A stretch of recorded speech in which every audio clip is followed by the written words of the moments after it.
नाम बडे और दर्शन छोटे असं म्हणतात. हे भिकारचोट म्हणे निवृत्त न्यायाधीश आणि यांना सुनेकडून काय हवी तर फॉर्च्युनर गाडी. आता डांगीत घालायची का ती गाडी? या भाडकावांचं पुढचं सगळं आयुष्य हे तुरुंगात कसं जाईल यासाठी एखादा चांगला वकील उभा करून जोरदार मांडणी करून त्या त्विषाच्या भावानं आपलं कर्तव्य पार पाडावं. पण अशा प्रकरणात हे सो कॉल्ड मोठे लोक, वरपर्यंत हात पोचलेले इन्फ्लुएन्सवाले असे लोक असतात आणि ते सहज अशा गुन्ह्यांमधून सुटतात. हा जो समज पसरलाय ना, या समज आणि या गैरसमजाला चाप बसला पाहिजे.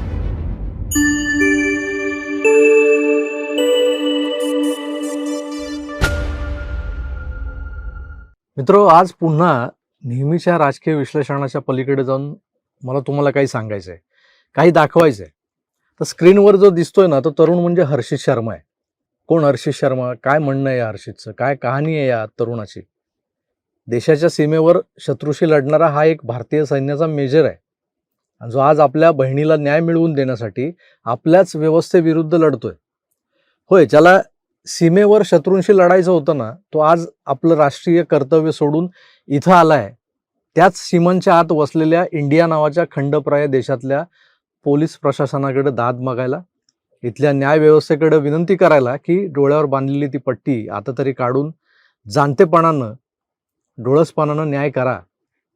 या हर्षितच्या आयडेंटिटीबद्दल फारसा गोंधळ न घालता, हा कोण आहे, काय आहे, याबद्दल तुमची उत्सुकता फारशी न ताणता, मी थेट सांगतो की ज्या त्विषा शर्मा नावाच्या तरुणीच्या आत्महत्येचं प्रकरण सध्या गाजतंय ना, त्या कधीकाळी मिस पुणे राहिलेल्या सुंदर सुविद्य अशा त्विषा शर्माचा हा भाऊ आहे, मेजर हर्षित शर्मा.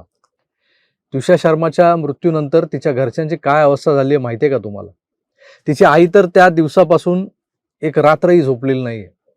संपूर्ण कुटुंब हे या जबरदस्त धक्क्यानं जणू उद्ध्वस्त झालंय. पण दुसरीकडे या धक्क्याला जबाबदार ठरवली जाणारी व्यक्ती, ते सो कॉल्ड आरोपी कोण आहे माहिती आहे? तर आपल्या न्यायव्यवस्थेत ज्यांना मानाचं स्थान असतं, त्या न्यायदानाचं काम करणाऱ्या एका निवृत्त महिला जिल्हा न्यायाधीश गिरीबाला सिंग यांचं नाव या सगळ्या प्रकरणात घेतलं जातं. तर मूळची नोएडा इथली राहणारी 33 वर्षीय माजी मॉडेल आणि अभिनेत्री त्विषा शर्मा हिची ओळख 2024 मध्ये एका मॅट्रिमोनियल साईटवर भोपाळमधल्या वकील समर्थ सिंगशी होते. डिसेंबर 2025 मध्ये त्यांचा विवाह रीतसर पार पडतो. लग्नानंतर त्विषा भोपाळच्या कटारा हिल्स भागात आपला पती आणि सासरच्या लोकांसोबत जाऊन राहू लागते. लग्नानंतर अवघ्या काही महिन्यातच त्विषाला हुंड्यासाठी आणि इतर घरगुती कारणांवरून शारीरिक आणि मानसिक छळाला सामोरं जावं लागतं, आणि असा आरोप तिच्या पालकांनी केलेला आहे. सासरच्या लोकांकडून महागड्या वस्तूंची, विशेषतः टोयोटा फॉर्च्युनर गाडीची मागणी केली जात होती तिच्याकडे. तर 12 मे 2026 रोजी रात्री त्विषा भोपाळमधल्या तिच्या सासरच्या घरी गळफास घेतलेल्या अवस्थेत आढळते. सासरच्या लोकांनी हा आत्महत्या असल्याचा दावा केलाय. मात्र त्विषाच्या कुटुंबियांनी यावर तीव्र संशय व्यक्त केलाय, कारण मृत्यूपूर्वी काही वेळ आधीची गोष्ट आहे की त्विषानं तिच्या आईला आणि मित्रांना फोन आणि मेसेज केले होते. त्यात तिने स्पष्ट लिहिलं होतं की तिची चारी बाजूनी कोंडी झाली आहे, कोंडी केली जाते आणि ती सफोकेटेड होत असल्याचं तिने म्हटलं होतं. श्वास कोंडला जातोय तिचा. तिच्या एका मित्राला पाठवलेल्या मेसेजमध्ये तिनं आय एम ट्रॅप ब्रो, थोडक्यात काय तर मी या दुष्टचक्रात साप फसले, अडकले असं लिहिलं होतं. तिनं सो कॉल्ड आत्महत्या करण्याआधी ती तिच्या आईशी बोलत असतानाच तिचा पती समर्थ खोलीत आल्यावर तिनं आईला चल समर्थ आलाय असं म्हणत फोन कट केला, असा तिच्या आईचा आरोप आहे. आता या वरवर आत्महत्या वाटणाऱ्या प्रकरणात असे काही धक्कादायक खुलासे समोर आलेत जे ऐकून तुमच्या पायाखालची जमीन सरकेल.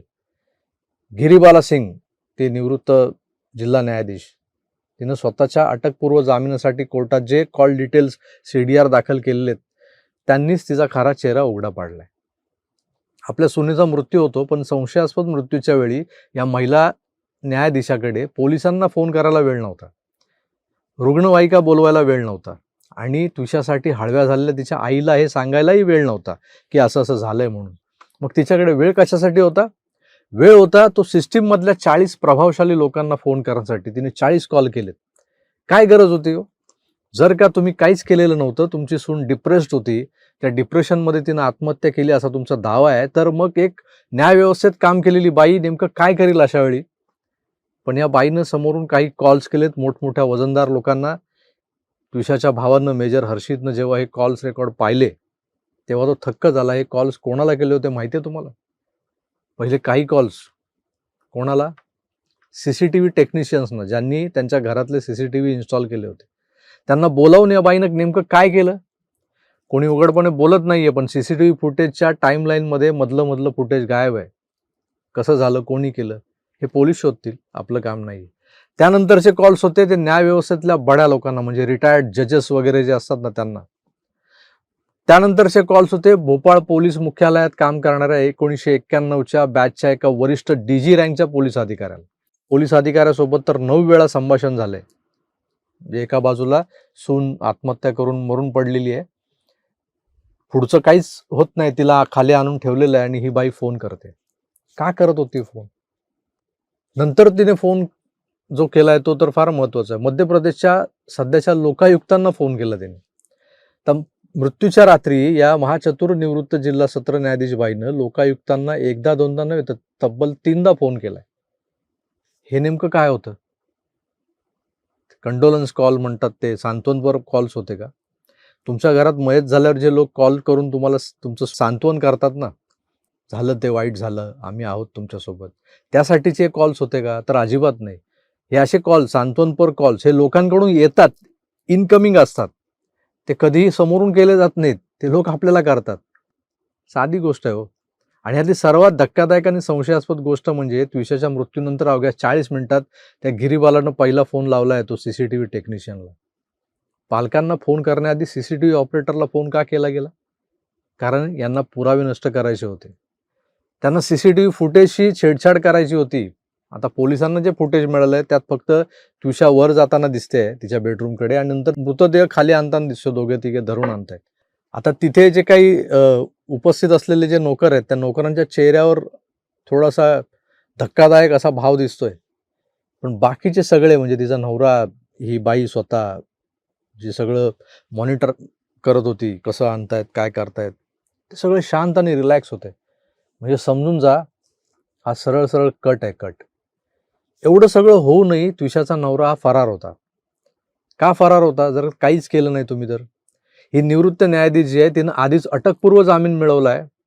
काय तर म्हणे मी 60+ आहे, ज्येष्ठ नागरिक आहे. त्विषाचा भाऊ मेजर हर्षितनी मध्य प्रदेशच्या मुख्यमंत्र्यांची भेट घेतली. त्यानंतर कुटुंबानं 5 मागण्या मुख्यमंत्र्यांसमोर ठेवल्या. त्यातल्या 4 मागण्या मुख्यमंत्र्यांनी ताबडतोब मान्य केल्यात. पहिली मागणी होती या संपूर्ण प्रकरणाची CBI चौकशी व्हावी. दुसरी, पहिल्या दिवसापासून फरार असलेला आरोपी समर्थ सिंग याला तातडीने अटक व्हावी.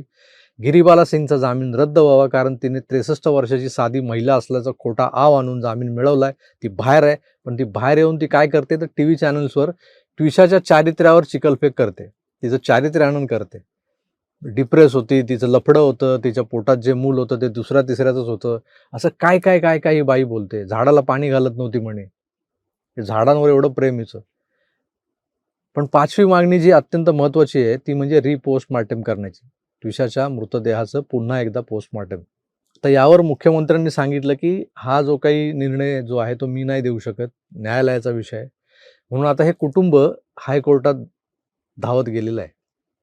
एका बाजूला मुलीचे अंतिम संस्कार रखडलेले आहेत, आई न्यायासाठी आक्रोश करते, आणि आरोपी जे आहेत ते याच सिस्टीममधले मोठे मासे असल्यानं एका बाजूला सिस्टीम जी आहे ती आरोपींना वाचवण्याचा प्रयत्न करताना दिसते. पण गिरीबाला सिंग, तुम्ही एक गोष्ट विसरलात. तुम्ही पुरावे लपवू शकता, सिस्टीममधली तुमची जी मित्रमंडळी आहेत त्या मित्रमंडळींना फोन करू शकता, त्यांची मदत घेऊ शकता, पण वर बसलेल्या देवाला, नियतीला नाही फसवू शकत तुम्ही. आणि या देशातले 140 करोड जनतेच्या डोळ्यात धूळ नाही फेकू शकत तुम्ही. आज सकाळच्याच वर्तमानपत्रात बातमी वाचली मी, त्विषाचा फरार पती भोपाळमध्ये पकडला गेला, आणि त्या गिरीबाला सिंगचा अटकपूर्व जामीनही बहुधा रद्द केला गेला. कोर्ट आज त्विषाचं जे रिपोस्टमार्टम करायचं आहे त्याबद्दल निर्णय देणार आहे. एकंदरच जे पुरावे सापडलेत, महत्त्वाचं म्हणजे CDR ह्या गिरीबाला सिंगचे, आणि त्यातलं तिचं संभाषण, महत्त्वाचं म्हणजे CCTVवाल्यांना बोलवून डिलीट केलेलं जे फुटेज आहे ते रिकवर सुद्धा करता येतं हे विसरली ती बाई. त्यानंतर या सो कॉल्ड बड्या धेंडांची विकृत मानसिकता जगासमोर येईल का हा प्रश्न आहे. हे सगळं झाल्यानंतर नाम बडे और दर्शन छोटे असं म्हणतात. हे भिकारचोट म्हणे निवृत्त न्यायाधीश, आणि यांना सुनेकडून काय हवी तर फॉर्च्युनर गाडी. आता डांगीत घालायची का ती गाडी? या भाडकांचं पुढचं सगळं आयुष्य हे तुरुंगात कसं जाईल यासाठी एखादा चांगला वकील उभा करून जोरदार मांडणी करून त्या त्विषाच्या भावानं आपलं कर्तव्य पार पाडावं. पण अशा प्रकरणात हे सो कॉल्ड मोठे लोक, वरपर्यंत हात पोचलेले इन्फ्लुएन्सवाले असे लोक असतात आणि ते सहज अशा गुन्ह्यांमधून सुटतात. हा जो समज पसरलाय ना, या समज आणि या गैरसमजाला चाप बसला पाहिजे.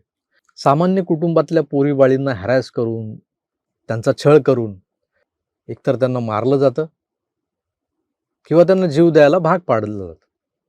आता हे असं जीव द्यायला भाग पाडणारे, तर काही जीव घेणारे जे लोक असतात ना, त्विषाच्या बाबतीतही दाट संशय निर्माण झालेला आहे. तिचा जीव घेतला गेलाय. तेव्हा त्विषाच्या मारेकऱ्यांना जन्माची अद्दल घडावी यासाठी जनतेनंही आवाज उठवायला हवा. तर जनतेनं नेमकं काय करायचं हे सांगण्याचा अधिकार माझ्याकडे नाही. कारण काय की आपण असं जर काय बोललो तर ते परत सिस्टीमच्या विरोधात बोललं जात आहे, सरकारच्या विरोधात बोललं जात आहे आणि मग कुठेतरी आपल्याला पण काही उपमा दिल्या जातील या भीतीपोटी मी काही बोलत नाही आहे. पण मी माझं मत मांडलं आहे उघडपणे. तुमचं यावर काय मत आहे, तुम्हाला काय वाटतं हे मात्र कमेंट्स करायला विसरू नका. जरूर कमेंट्स करून मला कळवा. मी तुर्तास इथेच थांबतो. पुन्हा भेटूच. तोवर आपली काळजी घ्या आणि पाहत राहा आपलं आवडतं यूट्यूब चॅनल आकार DG9. धन्यवाद. नमस्कार.